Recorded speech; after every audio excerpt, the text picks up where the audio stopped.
இன்னைக்கு நான் என் தங்கச்சி வந்து எக்ஸசைஸ் பண்ண போறோம். அது எப்படி பண்றான்னு பார்க்கலாம். எப்படி பண்ணு? இப்படி பண்ணு. எப்படி பண்ணு? ஆடிட்டா.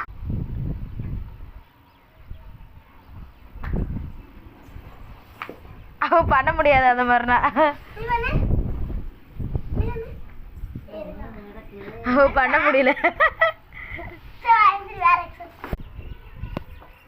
அப்படி குனிஞ்சிட்டாங்க.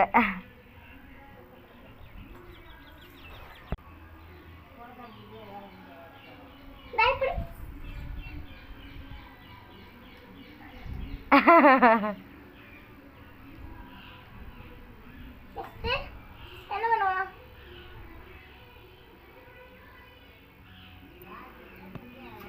இப்படி கை இப்படி